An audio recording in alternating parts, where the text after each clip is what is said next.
2 months ago, I quit my agency job in order to go full-time freelance. And my agency job was one of those cool ones that had me traveling all the time to events. I spent a lot of time in conference centers and hotels and at the airport lounge. And people were always wondering, like, where's she off to next? But the thing that they don't tell you about those cool travel-based jobs is how much you miss out on by always being the person who's leaving. And eventually, you reach a point that you realize that life isn't all that sustainable. And that doesn't mean that it wasn't fun or that it's not a good choice. I had a great time for about 6.5 years traveling the world with some of my best friends and doing agency work. But I did reach that point this year where I was like, I don't think I want to do this anymore. Which was like a really difficult realization to have because, like I said, I loved my job for 6.5 years and it was fun and there were seasons where it was my entire life. But I also realized that I was missing out on a lot by always being gone. And as I approached my 28th birthday, which was in October, so we're talking right now like July, August, I started really contemplating whether I wanted my last 2 years of my 20s to look the same as the last 6.5 years did. And this isn't one of those like, oh my gosh, I'm gonna turn 30 in 2 years, I'm running out of time, da da da da. It wasn't one of those. I actually really love getting older. Like, I'm not scared of eventually turning 30 because I feel like I know myself better every single year. And I love birthdays and New Year's because of the like look back, look forward mentality. I think it's so fun. But it was just like a recalibration of priorities of saying like, this is the life that I've built. Is it still serving me? And I realized that it wasn't. And a lot of that had to do with what I was missing out on by always being gone. At the end of 2021, I came to the realization that I had no life outside of work. I had no hobbies, I had no friends, or the couple friends that I had, I didn't maintain well. I only saw them once every 4 or 5 months because my work schedule was crazy. And even when I wasn't working, I was so exhausted that I couldn't put any time or energy into anything but being excellent at work.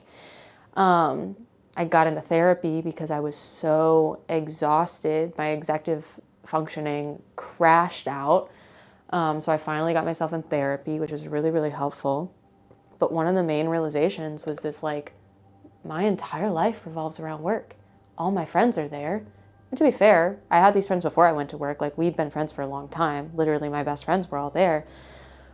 But the thing that you don't realize is that when your entire life revolves around work, when work isn't going well, your entire life isn't going well.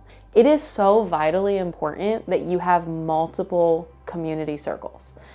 And that doesn't mean that you need to have super deep personal relationships with every single circle. But when you have work friends, you also have people that you know from the gym or from the coffee shop or like that place that you frequent every single day. You have your book club, you have your rock climber, whatever. Having hobbies and having multiple circles of friends allows you reprieve when one circle is not doing well. And when you only have one singular community circle in your life, if that goes to shit, your whole life goes to shit. And that's kind of what happened in 2021.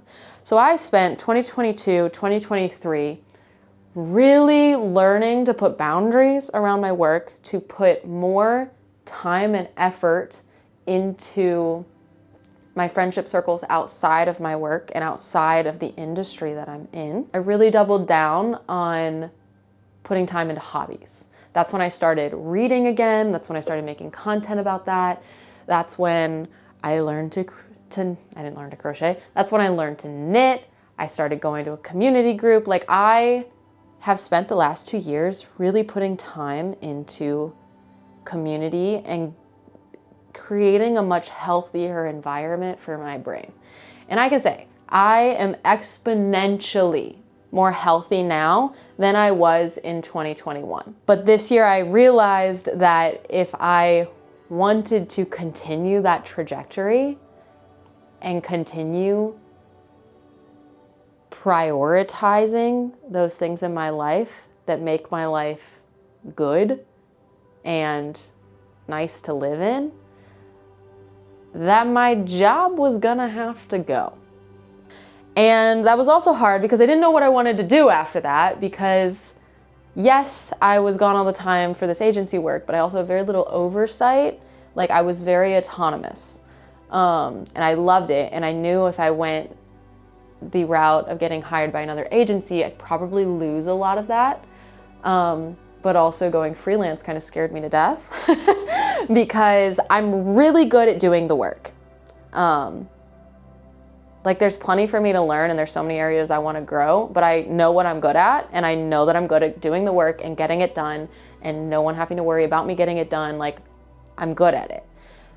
My favorite thing about working for an agency was that someone handled all the back end stuff. Someone found the clients, someone else did the client emails, someone else did the bookkeeping, and I just did the work.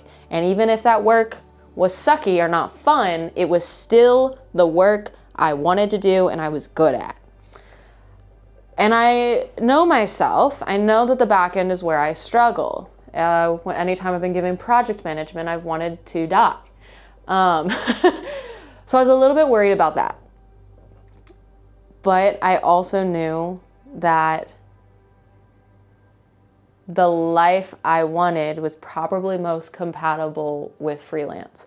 And one of the most important things I did in this stage before I pulled the trigger and quit my job is that I sat down and got coffee with 3 people in my life who, 1, know me really, really well, 2, are very talented at what they do, and 3, know the industry that I'm in. And I got coffee with each of these 3 people, and I asked questions. I asked questions about the industry. I asked questions about money and bookkeeping. I asked questions about different options and opportunities. And these are people that if they looked me in the eyes and said, "Girl, you are gonna hate this," I would believe them because that's how well they know me in this sphere. And that was probably the most important thing that I did. And something that I would recommend for anybody who is looking to make a big career change, especially if you're doing it with like very little plan as for like what you were doing right afterwards. I got excited about like dreaming what my life could look like. Because up until then, I was just stressing about the fact that I was looking to change things. I wasn't getting excited. And also those conversations are so hard. It's so hard to quit something that you've been a part of for like your entire adulthood. Like, that is just so difficult. And I was so stressed about that I hadn't reached a point of being excited. And once I got excited and realized, oh, this would free up time for me to pursue YouTube. This would allow me to work from home and be home more often. This would allow me to go home and see my family more often. Like, I started getting ideas and getting excited, and that really helped propel that. But all that to say, I quit my job. I had no plan. I mean, I knew what I was doing, but I had no like gigs lined up. I had no money that I knew was coming in. It was just a hope and a prayer and the assertion of my friend that finding work was not going to be the thing that was going to be difficult for me. He was right. I'm sure there will come a time when I will be worried, but so far, I'm 2 months in. I haven't reached a point where I've been like, will I be able to pay my bills? Which is great since it's November and December, and that's usually when work falls off. But I also haven't been so overwhelmed that I didn't want to exist. I quit my job so that I could rebuild my life in a way that prioritizes the things that I want to value moving forward. And 3 of those things are community. That means showing up to community events, going to book club, spending more time with my friends, like really having deep roots. The next thing is health. I have chronic health issues that I got diagnosed with in 2020, and I've just kind of reached a point where I've gotten that under control and I'm not so exhausted that anything else is just asking too much. and I'm having hip problems. So like I really need to prioritize health in this next season so that I can enter my 30s in 2 years like strong as hell. But I was having a hard time with discipline because I was always gone. So health is a big thing that I want to talk about. And then my other thing is just showing up. I want to be the kind of person that when people talk about me, they say she shows up. Whether that's physically, she shows up when we need her, or hey, I was having a really tough week and she sent me a card in the mail. Like I want to be the kind of person who knows what's happening in my friend's life and shows up when I can and in the way that I can really well. Like that's what I want to be known for.